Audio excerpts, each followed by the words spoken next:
discussion of the first assignment. So in number 1, it says that a 40 kilogram pole 6 meters long is supported by a buoy 0.8 meters from one end. So we always start with the illustration of the problem. So let's just say, for example, that this is the pole,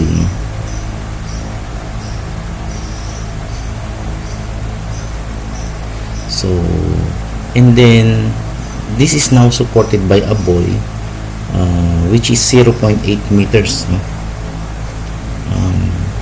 let's say, for example, that this is the 0.8 meters,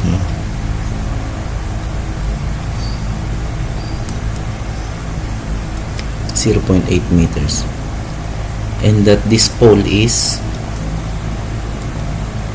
6 meters, 6 meters.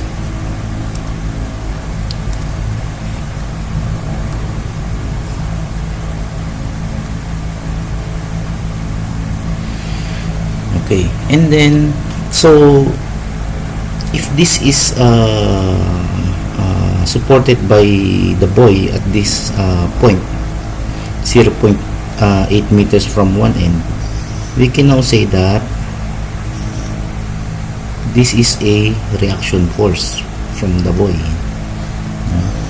And then there's also a man 2 meters from the other end. So from this other end, you will estimate, let's say, 2 meters.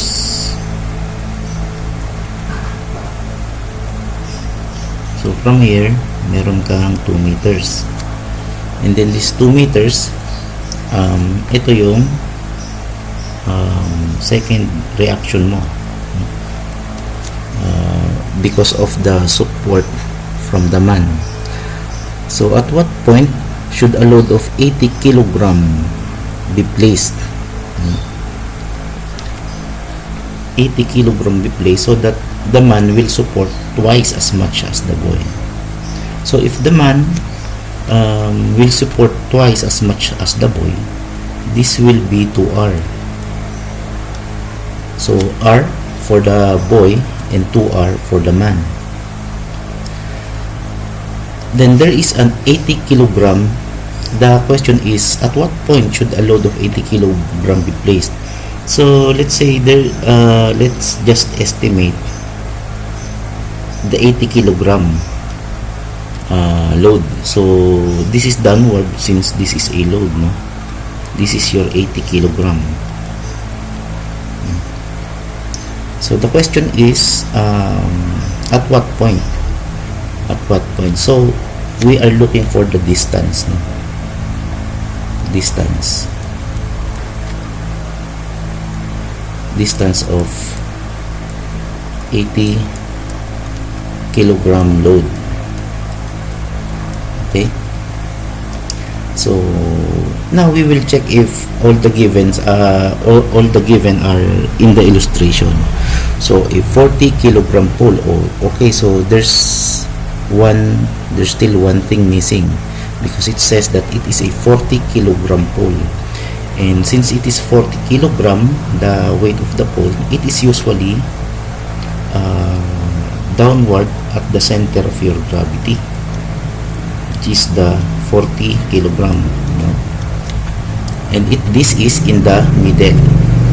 Okay, so how do we start solving this problem, no?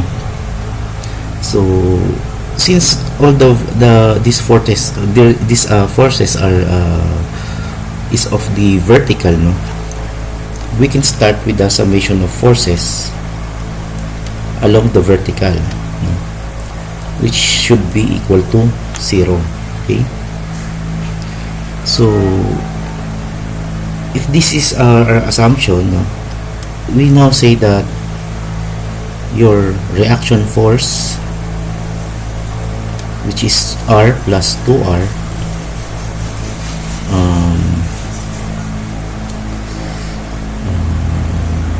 minus 40 kilograms and minus 80 is equal to 0, no? Because straight lang naman silang lahat, vertical, no? So with this we can say that we can solve for r. So 3r is equal to 120, which will give you r equal to 120 divided by 3 is equal to 40. Okay, so you have now 40 kilograms. So this 40 kilogram now is the reaction of the boy, no? Okay.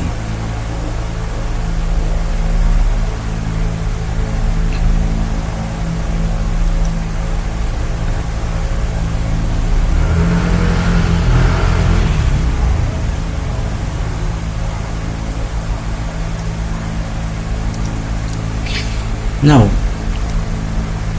since we know now that this is 40 kilogram, the R, no?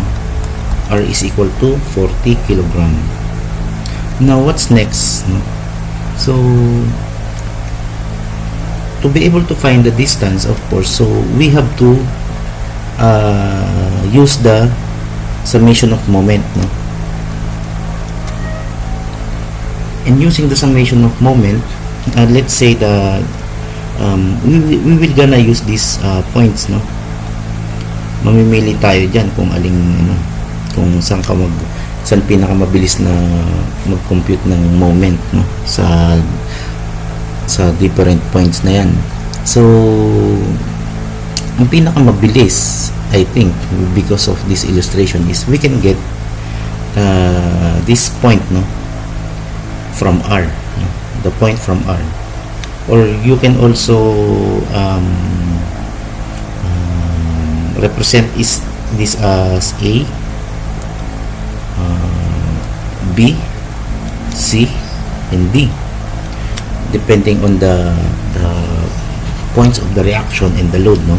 So let's try to get this at point A, no? So from the summation of moment in A, which is equal to 0, we now calculate the moment. So the moment is equal to the force times the distance, or the perpendicular. This is perpendicular distance. This is always perpendicular distance.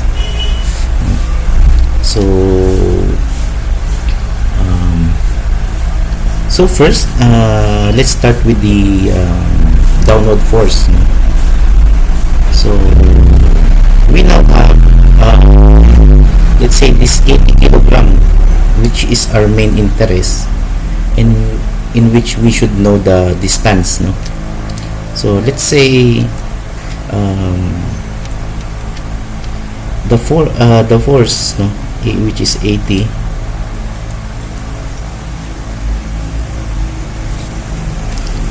can be multiplied by the should be multiplied by the distance, but we don't know its distance, no, from point A. So kung from point A siya to point B, which is 80 kilogram, we can now denote this as X. We can now say that this is X, no, because yan yung hinahanap natin, eh.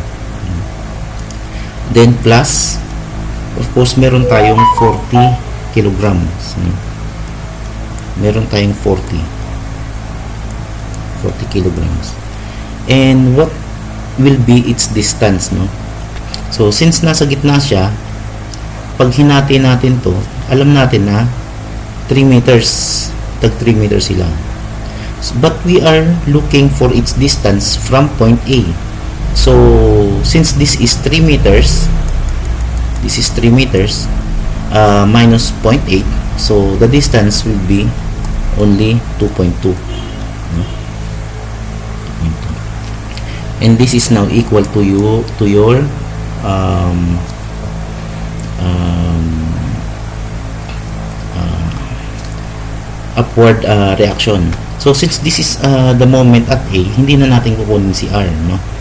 Hindi na to kasama si R kasi since ang distance niya from this point, the distance of this reaction force from this point is 0. So this will be cancelled, no? 0. So which will give you the remaining 2R. 2R.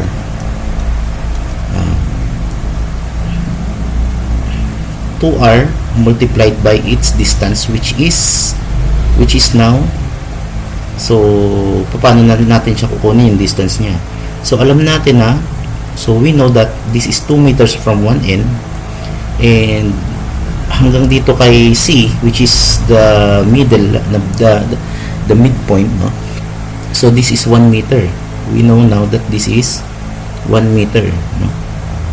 So 1 meter, and then we know that this is 3 meters, no? From the middle, this is 3 meters minus 0.8 ulit, which is 2.2. So this will give you 3.2, no? 3.2. Now, solving now for X, since we have the value for R which is 40 kilograms, we can now say that 80x plus 40 times 2.2 is equal to 88, is equal to 2 times 40. Ito 40, di ba? Yung unang nating na-solve, and then 3.2, and this will give you 2 times 40 times 3.2 is equal to 256 minus 88 over 80, and this should give you your distance, no? So what will be the final answer? So 256 minus 88 divided by 80. So this will now give you 2.1 meters.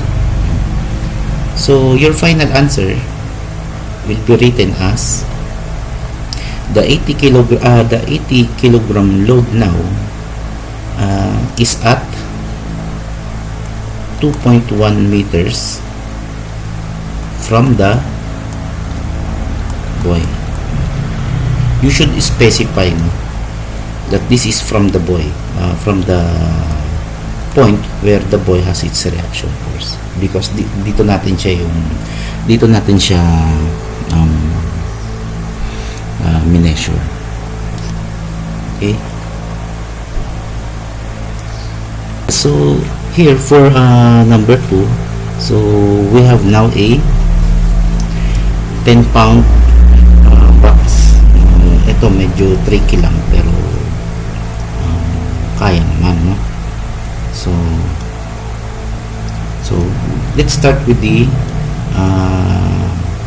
given, yung mga obvious na given. So it says that you have a 10-pound box. So this will be your weight, no? And suspended by a string from an overhead support. So this is your overhead support. You have an overhead support. So it says that if a horizontal force,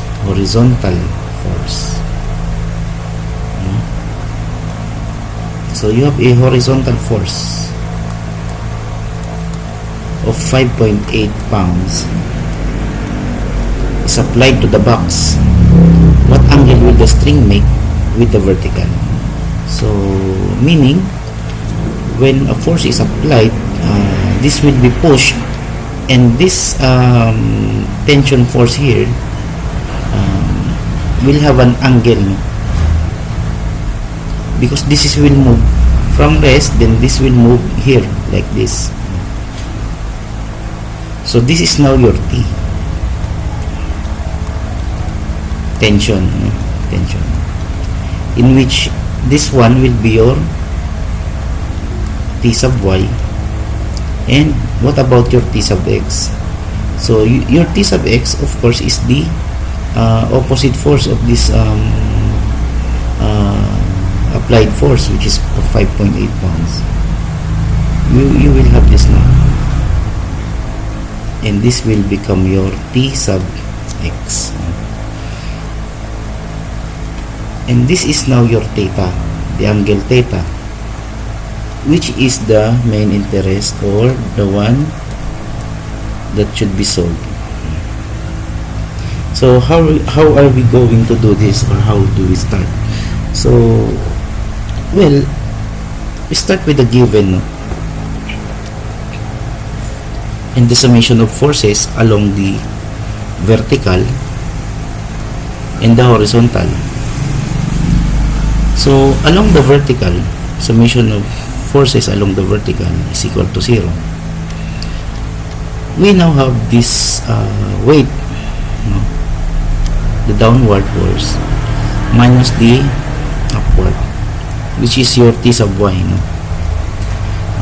Since we can only denote this as T sub y and T sub x, because all of these are unknown values, your T sub x, T sub y, and your theta. So, and this is equal to 0. So since we have 10 pounds as for the weight, minus T sub y equals 0. So T sub y now, you know T sub y as 10 pounds. And same with the summation of F along the horizontal, which is equal to 0. So your F now, 5.8, minus T sub x now should be equal to 0.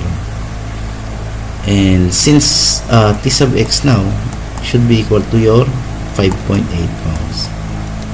So you have now value for this T sub y and this T sub x.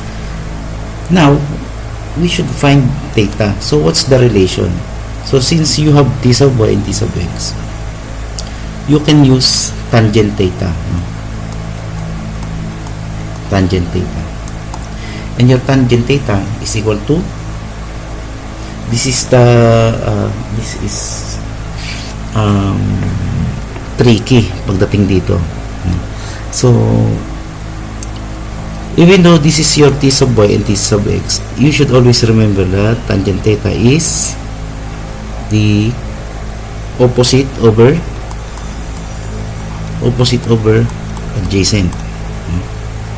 So if you are referring to this theta here, you are referring to this theta, your opposite now is T sub x, and your adjacent is T sub y. Well, we know the tangent theta is equal to y over x, no? But here it is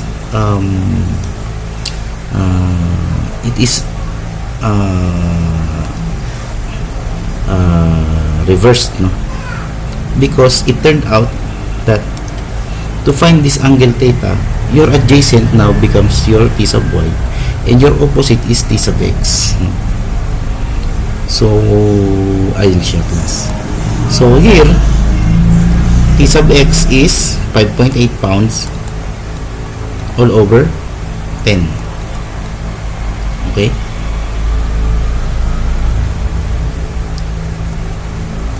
and this will give us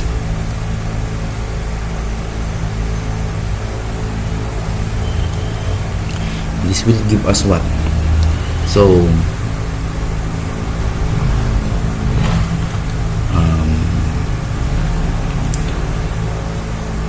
to determine theta, we will now use arc tangent, no? Arc tangent theta